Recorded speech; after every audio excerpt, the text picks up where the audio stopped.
Good morning everyone, back again in this channel Pembelajar Kimia Cerdas untuk Bangsa with me, Yolanda Cynthia Dewi, your chemistry tutor. To discuss everything is about chemistry. Today we will discuss about the branch of chemistry atau subdomain of chemistry atau cabang-cabang ilmu kimia. Nah, ilmu kimia itu kan merupakan bagian dari ilmu pengetahuan alam kan ya. Tapi ternyata ilmu kimia itu masih bisa dibagi lagi menjadi beberapa bagian. Nah, kira-kira apa aja bagiannya? Kalian kepo? Are you curious? Stay tune in this video untuk mempelajari lebih lanjut.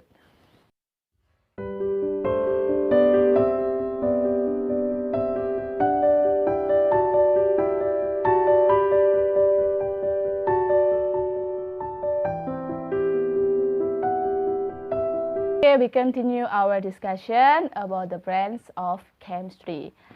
Kimia ternyata masih bisa dibagi lagi. Kenapa masih bisa dibagi lagi? Karena pada video sebelumnya aku sudah jelasin ke kalian bahwa kimia itu ilmu yang sangat luas sekali bahasanya.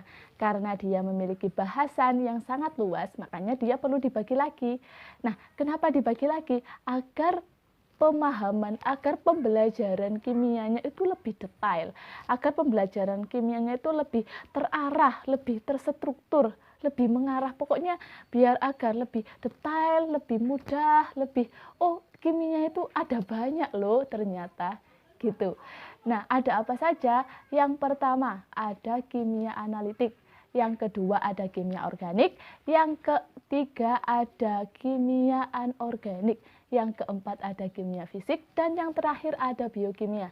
Kira-kira kalian pada tahu, biasanya ada yang menyebutkan lebih dari 5, tapi yang paling esensial dan kebanyakan itu dibagi menjadi 5, yaitu tadi yang saya sebutkan. Dan pada video kali ini saya akan menjelaskan 5 itu saja karena kan yang paling esensial.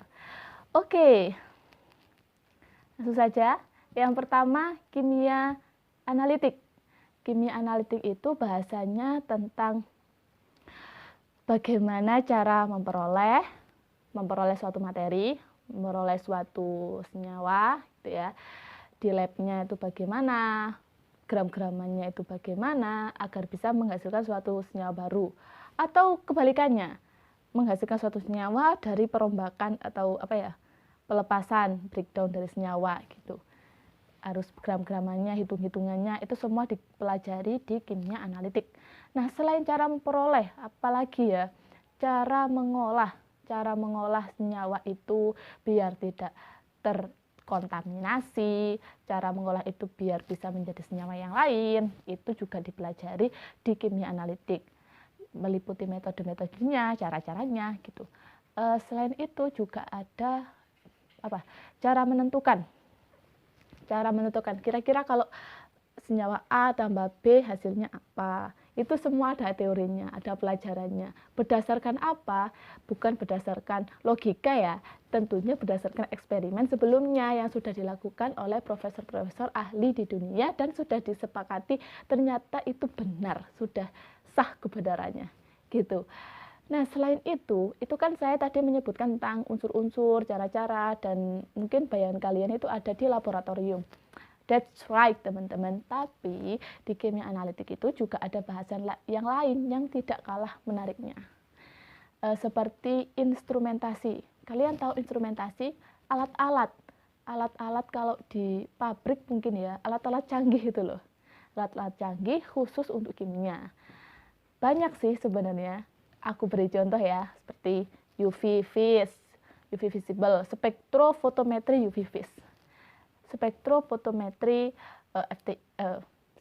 FTIR, GCMS, terus ada lagi XRD dan lain-lain. Banyak, itu juga dipelajari di kimia analitik.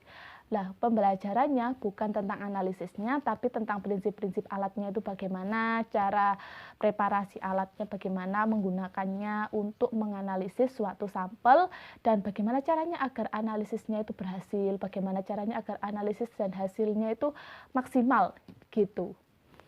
Oke, yang kedua, apa tadi? Kimia organik. Kalau dilihat dari namanya ya, kimia organik ini dia diklasifikasikan berdasarkan objeknya. organik, berarti yang dipelajari adalah senyawa organik. Nah, apa sih senyawa organik itu? Senyawa yang biasanya terdiri dari atom karbon, hidrogen, oksigen, dan ada tambahannya. Biasanya ada nitrogen, fosfor, sulfur, gitu.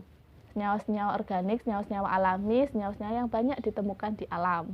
Contoh seperti senyawa dalam jahe, kunyit, daun, pohon, nah itu semuanya senyawa organik. Dan itu dipelajari di kimia organik meliputi struktur, komposisi senyawa, mekanisme reaksi, sintesisnya bagaimana, itu semua dipelajari di kimia organik. Dan kimia organik ini terkenal yang sangat sulit sih teman-teman, karena di sini emang agak membutuhkan kesabaran, seperti itu. Yang ketiga, ada kimia anorganik. Kebalikan dari kimia organik adalah kimia anorganik. Kenapa? Karena objeknya memang sangat berbeda ya. Kalau kimia organik itu objeknya adalah senyawa organik. Kalau kimia anorganik berarti objeknya senyawa anorganik. Nah, senyawa anorganik itu meliputi apa aja? Meliputi senyawa-senyawa logam. Seperti golongan 1A, 2A itu kan senyawa logam, logam transisi. Terus yang di bawah itu kayak lantanum itu semuanya anorganik. Pokoknya senyawa selain senyawa organik adalah senyawa anorganik. Nah, pembahasannya memang sangat luas karena senyawa-senyawa anorganik itu sangat banyak.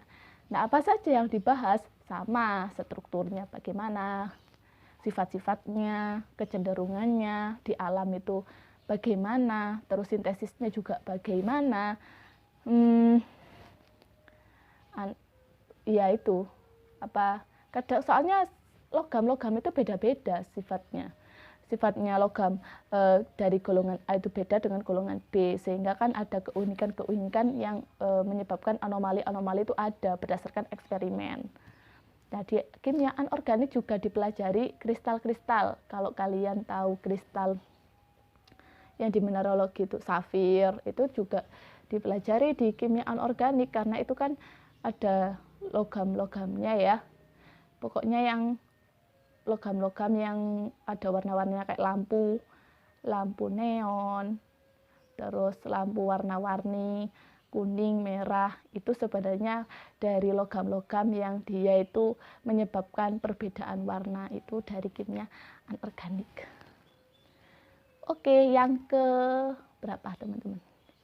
Keempat. Yang keempat ada kimia fisik. Kimia fisik ini juga kimia yang sangat sulit waktu saya kuliah, karena di sini dia membahas benar-benar dasar fundamental sekali, materi yang sangat dasar dari materi. Materi itu apa, isinya apa, kenapa bisa seperti itu, rumusnya bagaimana, kenapa bisa ketemu rumus seperti itu, semuanya itu dibahas di kimia fisik. Jadi kimia fisik ini menurut saya penuh dengan rumus teman-teman, penuh dengan rumus, penuh dengan logika, penuh dengan kesabaran, ya seperti itulah. Dan kimia fisik ini kalau dilihat dari namanya, kimia fisik, berarti kan seperti ada unsur fisikanya. Memang seperti ada unsur fisikanya. Di sini juga itu, kenapa ada unsur fisikanya? Karena emang pembahasannya seperti fisika, tapi kita lebih mengarah ke molekuler. Kayak termodinamika contohnya, itu kan di fisika ada ya. Mungkin di fisika pembahasannya itu tentang hukum termodinamika itu apa, rumusnya apa. Lah, kalau di kimia itu lebih ke molekulnya gitu. Itu ada 0 sampai 3 kalau nggak salah gitu. Termokimia juga dibahas, rumus-rumusnya, kecenderungan dalam molekul bagaimana, itu juga dibahas di kimia fisik. Banyak matematikanya di sini. Integral itu juga banyak banget untuk penurunan rumus, untuk membuktikan rumus, untuk membuktikan seperti bilangan kuantum itu kok bisa seperti itu dibuktikan di sini teman-teman. Oke, yang terakhir ada biokimia. Biokimia seperti ada unsur biologinya ya. Ya, di sini memang ada unsur biologinya. Kenapa? Karena di sini yang dibahas adalah makhluk hidup, khusus makhluk hidup. Kalau senyawa organik kan senyawa yang banyak di alam. Kalau biokimia berarti yang di makhluk hidup. Meliputi makromolekul. Kalian tahu makromolekul seperti karbohidrat, protein, lemak, vitamin.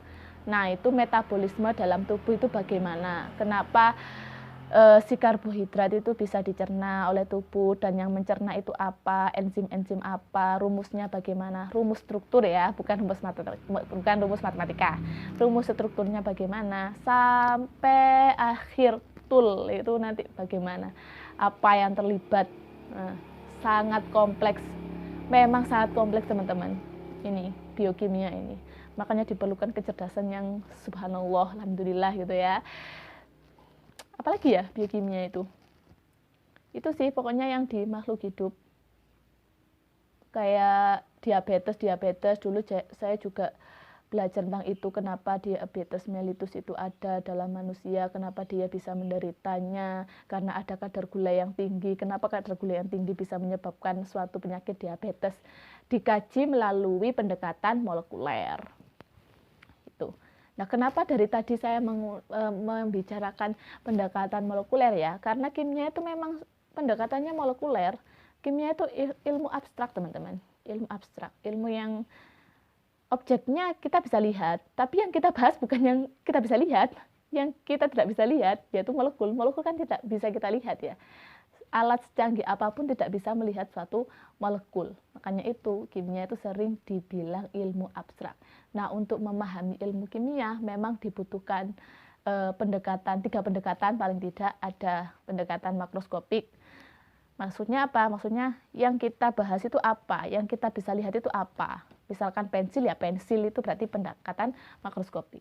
Pendekatan mikroskopik berarti yang benar-benar kita bahas itu apa? Berarti kan isinya pensil itu apa? Molekulnya apa? Gitu. Dan yang ketiga adalah pendekatan lambang atau lambang. Ya, lambang yang digunakan lambang unsur. Kalau misalkan natrium Na, karbon C gitu. Kalau tadi pensil kan yang saya bahas berarti ya karbon, berarti C gitu.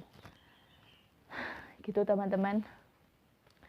Gak tahu saya bicara apa hari ini teman-teman. Terima kasih yang sudah mau mendengarkan suatu curhatan saya ya kan hari ini tentang cabang-cabang ilmu kimia yang ada 5. Mungkin itu saja yang bisa saya sampaikan sedikit banyak. Semoga bermanfaat untuk kalian semua, dan untuk kalian-kalian yang mencintai ilmu kimia dan ingin berkarir di ilmu kimia, tetap semangat. Saya doakan kalian selalu sukses. Dan untuk kalian yang suka konten-konten saya, jangan lupa subscribe, jangan lupa like, jangan lupa komen, jangan lupa share ke teman-teman kalian agar saya lebih semangat untuk membuat video-video yang menarik yang lainnya. Terima kasih, saya ucapkan goodbye teman-teman. Tetap semangat belajar.